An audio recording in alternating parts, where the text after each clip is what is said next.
Hare Krishna my dear CA intermediate students. Syllabus आपका complete हो चुका था, मॉक टेस्ट आपके अब हो चुके हैं और जो बेसिक रिविजन्स रिक्वायर्ड हैं वो भी पूरी उम्मीद है कि आपके हो चुके होंगे। और रिवीजन स्ट्रेटेजीज प्रैक्टिकल सब्जेक्ट्स की कैसे होनी चाहिए वो भी मैंने आपको बताई थी। आज मैं अब आपको जो गाइडेंस यहाँ पर दे रहा हूँ वो बहुत ही इंपॉर्टेंट है आपके लिए। आखिरी के कुछ ही दिन आपके पास यहाँ बचे हुए हैं और ये टाइम बहुत बहुत क्रूशियल है और इसमें गलती नहीं होना चाहिए। इस टाइम में क्या नहीं करना है क्या करना है बहुत इंपॉर्टेंट होता है, क्योंकि इस टाइम पर अगर आप गलती करते हैं तो एग्जाम में काफ़ी नुकसान आपको हो सकते हैं। इसलिए मेरी बात थोड़ी देर के लिए ध्यान से सुनिएगा। देखिए 20 अप्रैल से लेकर तो 2 मई तक का, यहाँ 13 दिन का मैंने आपको एक शेड्यूल बना रहा हूँ मैं यहाँ पर आपके लिए, और 3 तारीख से आपके एग्जाम है। तो अब क्या नहीं करना है वो सबसे पहले मैं आपको बता देता हूँ।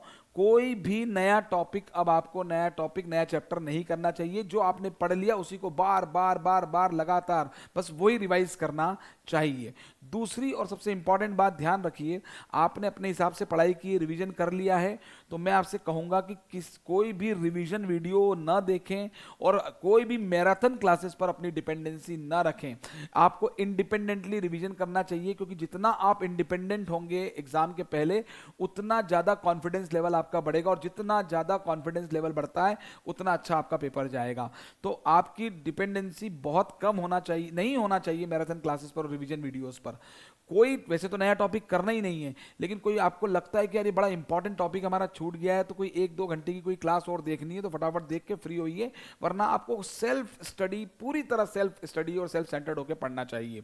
और आईसीएआई का स्टडी मटेरियल ही पढ़ना चाहिए लास्ट टाइम पर। अब आपको अगर एसएम रिवाइज नहीं किया है आपने, अभी वापस से करना है, नहीं हो रहा है, तो आपको कोई आरटीपी और एमटीपी भी करने की जरूरत नहीं है। केवल आईसीएआई के स्टडी मटेरियल पर ही लास्ट मोमेंट पर फोकस रखिए, कुछ और आपको पढ़ने की जरूरत नहीं होनी चाहिए, ठीक है। और अगर आप बोथ ग्रुप दे रहे हैं और फर्स्ट ग्रुप दे रहे हैं तो क्या डेट्स पे कौन सा सब्जेक्ट होना चाहिए वो बता देता हूं। केवल सेकंड ग्रुप के लिए मैं बाद में बताऊंगा।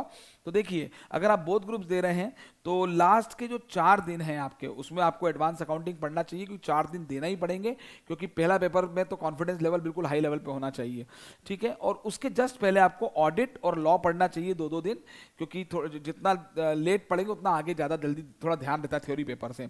उसके बाद आईडीटी सिर्फ एक दिन 24 तारीख को आपको रिवाइज करना चाहिए। उसके अलावा जो है 22 और 23 तारीख को आपको डायरेक्ट टैक्सेस का रिवीजन करना चाहिए। 21 तारीख को आपको एफएम का रिवीजन करना चाहिए, फॉर्मूले और इंपॉर्टेंट क्वेश्चंस और कॉन्सेप्ट्स का।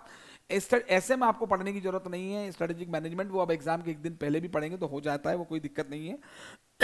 और 20 तारीख को या 19 तारीख की रात से आप लोग कॉस्ट एंड मैनेजमेंट अकाउंटिंग का रिवीजन कर सकते हैं, ये आपको करना चाहिए। तो ये मैंने आपको बोथ ग्रुप से लिए, आखिरी के जो अब दिन बचे उसके लिए मैं आपको बता रहा हूँ, इसी ऑर्डर में आपको पढ़ना चाहिए, ठीक है। फिर भी अगर आपके हिसाब से कोई ऑर्डर बदलना है तो आप बदल सकते हैं, मैं एक जनरल आइडिया दे रहा हूँ। केवल अगर आप फर्स्ट ग्रुप दे रहे हैं तो फिर आपके पास जो है एडवांस अकाउंटिंग में आपको लास्ट के 6 दिन आपको एडवांस अकाउंटिंग ढंग से करनी चाहिए, फुल फ्लैश स्टडी के टाइम के साथ। और उसके बाद 24, 25, 26 को लॉ पढ़ना चाहिए, 22 और 23 को आपको आईडीटी पढ़ना चाहिए, और 20, 21, 22 3 दिन आपको डायरेक्ट टैक्सेस को देना चाहिए। तो ये एक मैंने एक बेसिक शेड्यूल आपका बनाया है, इसमें आपको फुल टाइम पढ़ना चाहिए। कुछ मतलब क्या पढ़ना है वो भी बता दिया, क्या नहीं पढ़ना है, और पूरे टाइम पढ़ाई के बारे में ही सोचना है। अब तो आपको बिल्कुल भी जीरो डिस्ट्रक्शन होना चाहिए, पूरी तरह आपको पूरा जितना टाइम मिल रहा है डेली एक्टिविटीज और 6 घंटे की नींद के अलावा जितना समय मिल रहा है, अब सिर्फ और सिर्फ और सिर्फ पढ़ना है, और उसमें इस ऑर्डर में पढ़ना है और ये चीजें नहीं पढ़नी है, ठीक है। All the very best of luck, bye bye.